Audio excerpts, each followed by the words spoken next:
అధికార పార్టీ హవా కొనసాగుతోంది. అత్యధిక మున్సిపాలిటీలు హస్తం పార్టీ కైవసం చేసుకోగా పలుచోట్ల గట్టి పోటీని బీఆర్ఎస్ ఇస్తోంది. ఇప్పటి వరకు వచ్చిన ఫలితాలలో మంథనిలో కాంగ్రెస్ పార్టీ ఘన విజయం సాధించింది. మంథనిలో మొత్తం 13 వార్డుల్లో కాంగ్రెస్ పార్టీ 11 వార్డులు గెలిచింది. హాలియా, నందికొండ, హుజూర్ నగర్, కామారెడ్డి, బిచ్కుంద మున్సిపాలిటీలు కాంగ్రెస్ కైవసం చేసుకుంది. అలాగే ఎల్లారెడ్డి, బాన్సువాడ, చిట్యాల, హుజూర్ నగర్, నేరేడుచర్లలో కాంగ్రెస్ గెలిచింది. ఇక కొల్లాపూర్, నాగర్ కర్నూల్, దేవరకద్ర, దేవరకొండ కాంగ్రెస్ కైవసం చేసుకుంది. మధిర, అశ్వరావుపేట, ధర్మపురి కాంగ్రెస్కే దక్కాయి. గుమ్మడిదల, ఐజా, గడ్డిపోతారంలో అలానే కేశసముద్రం, గులాబీ వశమయ్యాయి. మరింత సమాచారం మా ప్రతినిధి కావ్య అందిస్తారు. కావ్య, మనం చూసినట్లయితే బీజేపీ గట్టి పోటీ ఇస్తుందేమో అనుకున్న టైంలో అనూహ్యంగా బీఆర్ఎస్ ముందంజలోకి వెళుతోంది. కాంగ్రెస్కి గట్టి పోటీ బీఆర్ఎస్ ఇస్తున్నట్లుగా కూడా కనిపిస్తోంది. ఏం చెప్తారు? ఎస్ వర్ణ, అయితే గట్టి పోటీ కొనసాగుతుంది. బీజేపీ ఈ పోటీల్లో బీఆర్ఎస్ కంటే వెనుకుందనే చెప్పొచ్చు. ఎందుకంటే ఇప్పటికే వార్డుల వారీగా కావచ్చు, మున్సిపాలిటీ వారీగా కావచ్చు, రిజల్ట్స్ ఒక 50% డిక్లరేషన్ అయిపోయి, అండ్ ఈసారి రిజల్ట్లో చాలా వింతలు విశేషాలు కూడా జరుగుతున్నాయి. కొన్ని చోట్ల హంగ్స్ కూడా వస్తున్నాయి.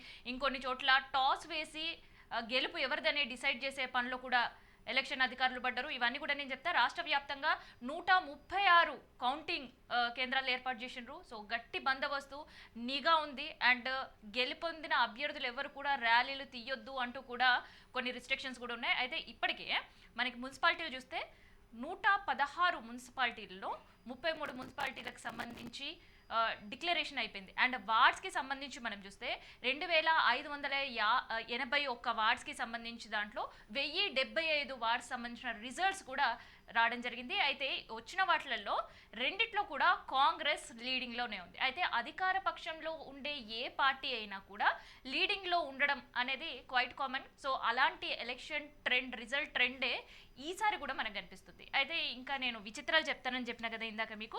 అయితే నిర్మల్లో మనం చూస్తే కాంగ్రెస్, బీజేపీ, బీఆర్ఎస్, ఎంఐఎం, ఇండిపెండెంట్లు పోటీలో ఉన్నప్పటికీ కూడా కాంగ్రెస్ 18 అండ్ ఇక్కడ బీఆర్ఎస్ వెనుకంజలో ఉంది. బీజేపీ కాంగ్రెస్ వర్సెస్గా నిర్మల్లో కంటిన్యూ అవుతుంది. సో కాంగ్రెస్ 18 అండ్ బీజేపీ 18 పంచుకుంటే బీఆర్ఎస్ మాత్రం 9కి మాత్రమే ఆగిపోవాల్సిన పరిస్థితి. అయితే ఇక్కడ నిర్మల్లోని బాన్స్వాడ గురించి మనం మాట్లాడుకోవాలి. బాన్స్వాడలో ప్రధాన పార్టీలు ఏవి కూడా ఇప్పటి వరకు అకౌంట్ ఓపెన్ చేయని పరిస్థితి.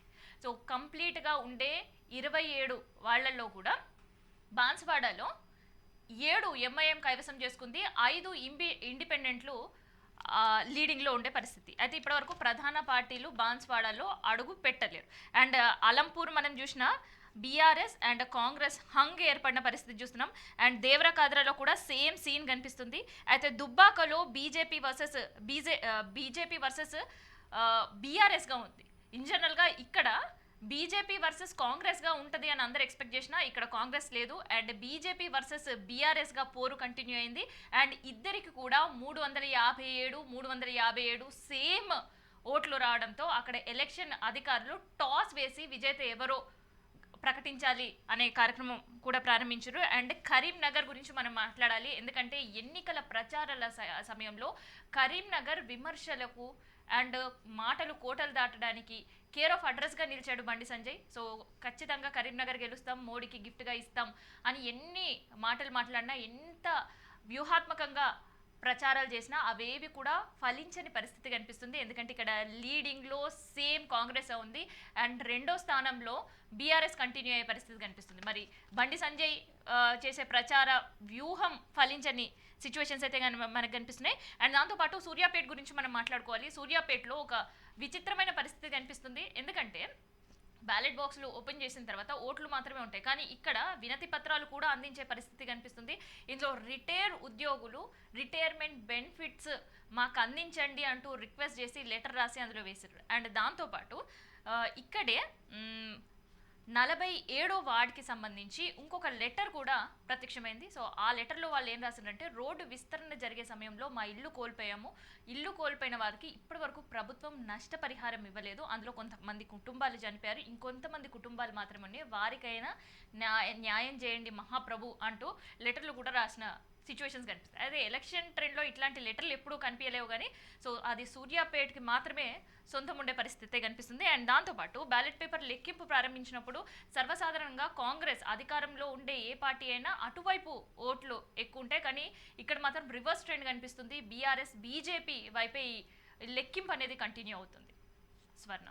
ఎస్ కావ్య, ఎన్నికల తర్వాత కాంగ్రెస్ అధికారంలో ఉంటే మొదటి స్థానంలో ఉన్న బీఆర్ఎస్ థర్డ్ ప్లేస్కి పడిపోయింది. బీజేపీ రెండో ప్లేస్ని కైవసం చేసుకుందని ఇప్పటి వరకు మాట్లాడుకుంటున్న నేపథ్యంలో ఈ ఎన్నికల ఫలితాలు చూసినట్లయితే బీఆర్ఎస్ కాస్త గట్టి పోటీనే ఇస్తుంది, సెకండ్ ప్లేస్లోకి ఎగబాకింది అని అనుకోవచ్చా?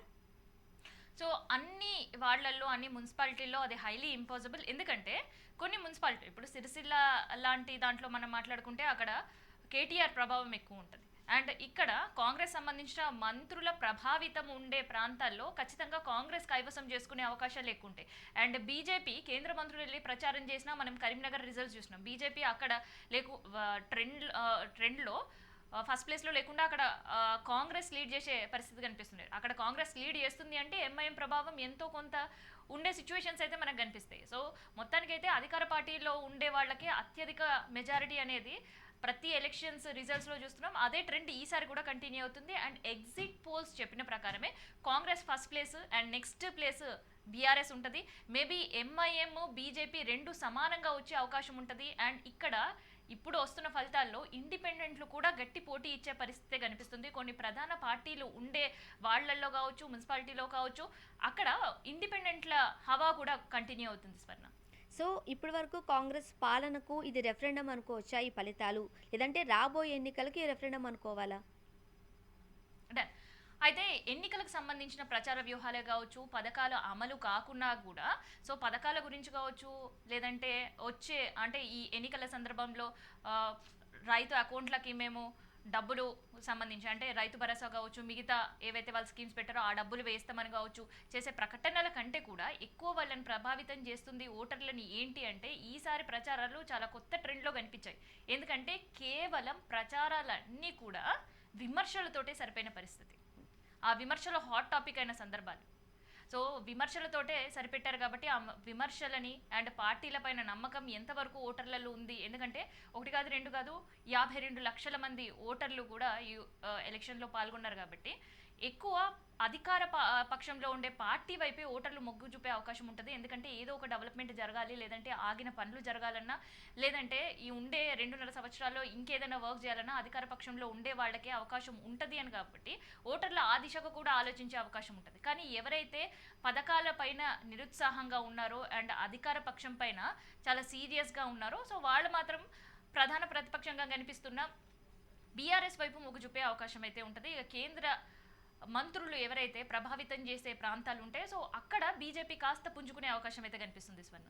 సో ఇప్పుడు కౌంటింగ్ దగ్గర అంతా ఒక రకంగా చెప్పాలంటే ఎటువంటి ఇబ్బందికరమైన పరిస్థితులు ఇప్పటి వరకు కనిపించలేదు, అంత సజావుగా సాగుతున్నట్లేనా? ఏర్పాట్లన్నీ సజావుగా ఉన్నాయా? ఓకే. సో 163 బిఎన్ఎస్ 163 సెక్షన్ కింద అక్కడ కంప్లీట్ అన్ని 136 కౌంటింగ్ కేంద్రాల దగ్గర కూడా బిఎన్ఎస్ 163 సెక్షన్ అమలవుతుంది. సో బిఎన్ఎస్ 163 ప్రకారం ఏంటంటే అక్కడ ఉండే లెక్కింపు చుట్టూ కూడా ఎటువంటి గుమ్ముగూడే అవకాశం ఉండదు. ఇన్ కేస్ గెలిచిన అభ్యర్థి ప్రకటించిన తర్వాత కూడా అక్కడ నుంచి ఎలాంటి ర్యాలీలు, విజయోత్సవ సంబరాలు జరుపుకోవడానికి వీల్లేదు. సో ఆ కఠినంగా ఆ సెక్షన్ అయితే అమలు అవుతుంది. అయితే కౌంటింగ్ కేంద్రాల చుట్టూ కూడా ఉండే వైన్ షాప్స్ కావచ్చు, షాప్స్ కావచ్చు అన్ని కూడా మూతపడ్డాయి. ఇది ఇప్పటి వరకు ఎక్కడ కౌంటింగ్ కేంద్రాల దగ్గర గొడవలు జరుగుతున్నట్టు కావచ్చు, ఒకరిపైన ఒకరు దాడులు చేసుకున్న పరిస్థితి కావచ్చు, లేదంటే లెక్కించే సిబ్బందిని ఇబ్బంది పెట్టే పరిస్థితులు కావచ్చు, ఇట్లాంటివి ఏవైతే ఇప్పటివరకు నమోదు కాలేవు. లేటెస్ట్ ట్రెండ్స్ మనం చూడాలి. సో మధ్యాహ్నం వరకు దాదాపుగా గెలుపు ఎవరిది అనేది కూడా డిక్లేర్ అయ్యే అవకాశం అయితే ఉంది. Swarna. Yes sir, thank you Kavya. అది తెలంగాణలో 116 మున్సిపాలిటీలు, 7 కార్పొరేషన్ల ఎన్నికల ఫలితాలు వెలువడుతున్నాయి. అధికార పార్టీ కాంగ్రెసే ఎక్కువ సీట్లను ఇప్పటివరకు అయితే కైవసం చేసుకుంది. కానీ బీజేపీ సెకండ్ ప్లేస్లో ఉంటుందేమో అని చాలామంది అనుకున్న నేపథ్యంలో బీఆర్ఎస్ అయితే కాంగ్రెస్కు గట్టి పోటీనే ఇస్తోంది. ఎటువంటి ఇబ్బందికరమైన పరిస్థితులు తలెత్తకుండా కూడా అధికారులు తగిన ఏర్పాట్లు తీసుకున్నారు. ఇక 2-3 గంటల్లో పూర్తి ఫలితాలు వెలువడే అవకాశం కనిపిస్తోంది. ఎప్పటికప్పుడు మున్సిపాలిటీకి సంబంధించిన ఎన్నికల ఫలితాలు మీకు అందిస్తుంది ఈహా టీవీ. Stay tuned.